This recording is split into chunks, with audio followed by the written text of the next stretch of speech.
I hope you were able to take care of everything. Professor, I completed all of your most recent assignments. Well done. Then you're ready to learn Expelliarmus. Pay close attention. The disarming charm may often be all you need to defeat the most powerful dark witches and wizards you might encounter. Spellcasting requires a focused mind and a steady wand.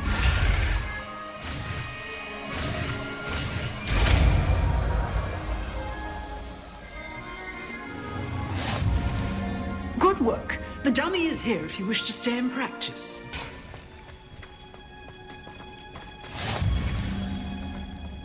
Now, is she growing Punja's onion again?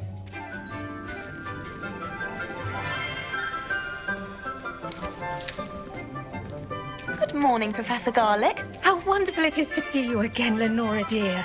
Oh, here. You'll need these for today's class. A little treat for your auntie. Ah, hello. Class, please welcome the newest rose in our garden. We do look forward to growing together. How thrilling it is to have everyone back together again. This year will be filled with enchantment and excitement, but the most important thing cultivated in herbology is knowledge. The prudent herbologist is no more afraid of the venomous tentacular than the bouncing bulb. Now then, today we will be acquainting ourselves with the mellifluous tuber known as the mandrake root. Accio. Let's see if we can't make our fibrous friends a bit more comfortable, shall we? First, let's protect our ears.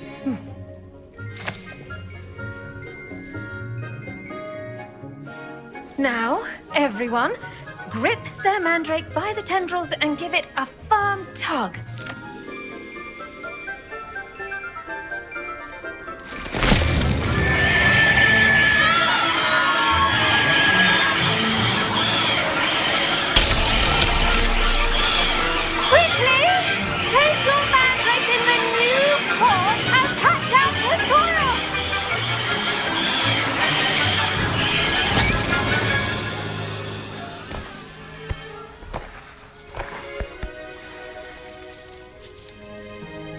The soil should envelop the root like a warm, dirty blanket, putting the mandrake right at ease.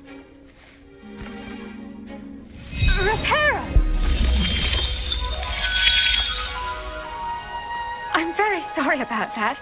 Yours was a bit mature, I'm afraid. All right then, off you go. Splendid work, everyone. Now, for our next task, we'll be planting dittany at our potting tables. You can... I wonder if hippogriffs like mock grass. Yes, Professor. Firstly, well done with your mandrake. They can be rather difficult to get a grasp of. Actually, I enjoyed it. I couldn't help but catch your enthusiasm. How kind of you. It seems you're already taking to herbology like a mandrake to fresh soil. Now, as I mentioned, next we'll be planting dittany. Let us find you some seeds. I already have some, Professor. Picked them up in Hogsmeade. You visited the Magic Neep. Wonderful! A prepared student is bound to bloom. I've arranged for you to have your own potting table here in the classroom. Wasn't easy to spare one on such late notice. Plant the seeds there now, and you can return to harvest them later. Even with soil, sunlight, and a bit of magic, they will take time to grow. Let's see how to balance my star thistle arrangement. I find its location. Niffler's fancy or roses? Dittany's restorative properties make it a vital ingredient in the Wiggenweld potion, as you all should know from Professor Sharp's class.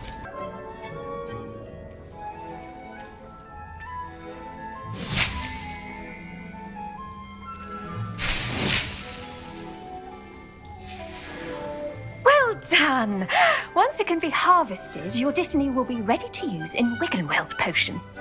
I'll let Professor Sharp tell you about that. Now, what say we branch out? introduce you to a different sort of flora, the Chinese chomping cabbage. You'll find that some plants are better suited to uses outside of a cauldron. The cabbages do get testy without something to chew. Fortunately, I have a dummy for them to gnaw on. Be a dear and let them have a good chomping. Yes, Professor. They're in the other greenhouse. It's just at the end of the footbridge leading out of this room. Your classmate, Mr. Pruitt, has kindly offered to accompany you. Come back and see me when you're finished. Oh, and mind your fingers. They do bite. Here we are, home of the Chinese chomping cabbage. Go on, grab it. Now, see that dummy? Just toss the cabbages at it, and they'll do the rest. I'm sorry. What do I need to do? Garlic said she wanted you to have a go at tending the cabbages. Give them some time to chomp and whatnot. Nothing to it, really. Just toss some of those Chinese chomping cabbages out. You'll see fairly quickly why we call them that.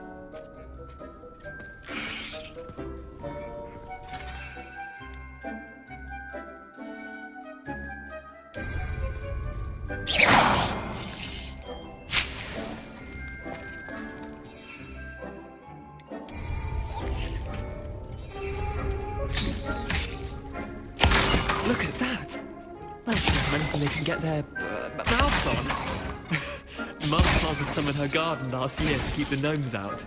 Did save her the de-gnoming, but they left her honking daffodils in tatters. Vicious little bastards, aren't they? My kind of plants. Not like stupid booba tubers and bouncing bulbs. The kind of plants that have your back in a fight. Not saying you can't go it alone, but, well, imagine that wasn't a dummy. I suppose they could prove useful outside of the greenhouse. Nothing wrong with a bit of backup, even if it is from a cabbage. It's chaos out there. Trolls in Hogsmeade and such. You can't be above throwing a cruciferous vegetable if necessary. Dogweed and deathcap has more of them, if you're keen. Other plants too. Ones your parents wouldn't plant in the garden. You get the idea. Anyway, we probably ought to head back to class. I tended to the Chinese chomping cabbages, Professor. Remarkable plants, aren't they? I hope they weren't too much trouble. Oh, don't see any bite marks or missing digits. And good, as you do seem to be quite green-fingered. Oh, I'm eager to see your skill in the soil continue to blossom. Magical plants have so much to offer. I'm eager to learn more. I'm glad. Herbology is a bounteous subject. Tend to your garden, and it will tend to you. Well, I suppose that's everything.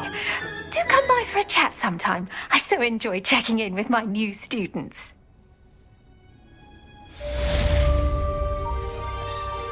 The ministry guarding the school after the incident in... Professor Black would never allow that. It would make him look completely incompetent, which he did.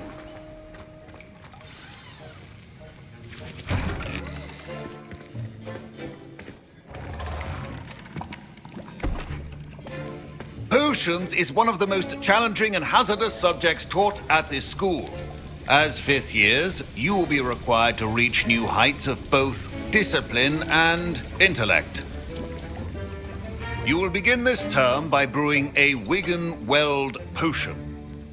Mr. Takar, can you tell us why this particular potion might come in handy? Yes, Professor Sharp. The Wiggenweld potion can be used to sterilize and even heal a variety of injuries. It can heal some injuries, but not all. Points for Ravenclaw.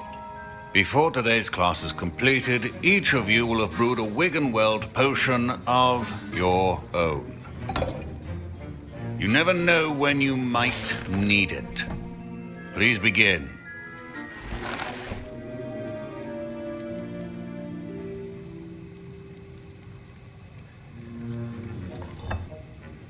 Use a strong, even motion when crushing your ingredients.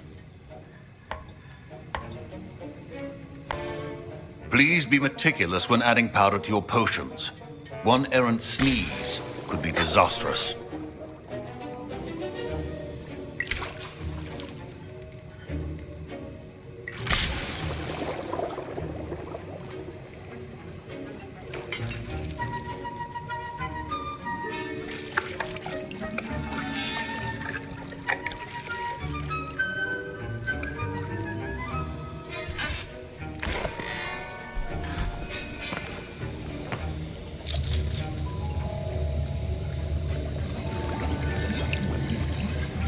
I see most of you have not forgotten how to stir.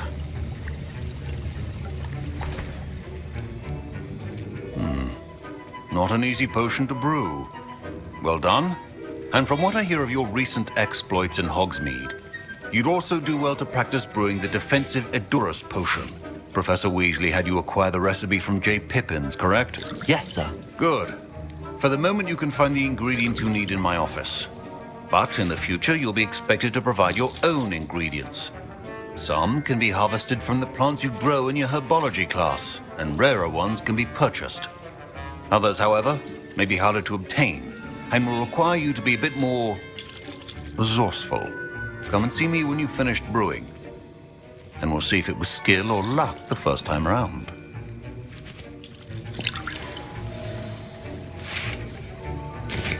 My parents considered keeping me home from school this year after the rumors of a goblin rebellion. Did I hear Professor Sharp say that you have permission to go into his office?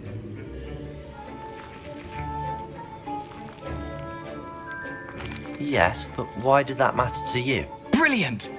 And it matters because you can be a part of something truly creative. I'm Gareth, by the way. Gareth Weasley. Bit of a prodigy with potions, if I do say so myself. Pleasure to meet you. Wait, are you related to Professor Weasley? She's my aunt. Keeps too close an eye on me for comfort. Ugh. But she can't be everywhere. Listen, anyone with a troll-sized brain can brew an Edurus potion. I'm working on something that's certain to be spectacular. I'm just missing one tiny last ingredient that will add that extra spark. I suspect that's where I come in. You're as clever as I'd hoped. I simply need a single Fwooper feather. As you'll already be in Sharp's office with his permission, perhaps you could grab it for me. I'll get you the Fwooper feather, as long as you're certain Sharp won't miss it. I assure you he won't. Fwooper feathers aren't that valuable. Wait until you see what I'm brewing. Hurry back to me when you have the feather. Now we add the mallow sweet, and... That's odd. What's happening? Wait, it's not supposed to... Ah! Get it!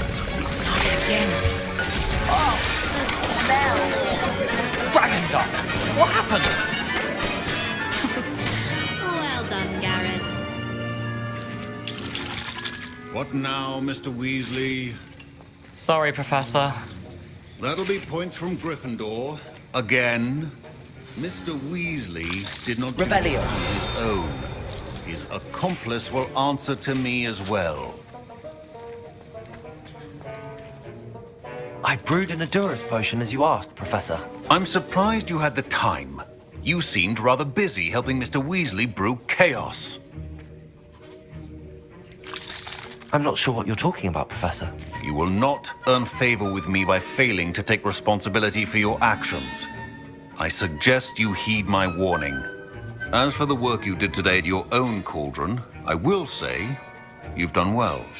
I confess I was skeptical, given the advanced nature of this class and the fact you're a new student. I'm glad I was able to meet your expectations. A rare occurrence. And you do well to remember that you're not a potions master quite yet.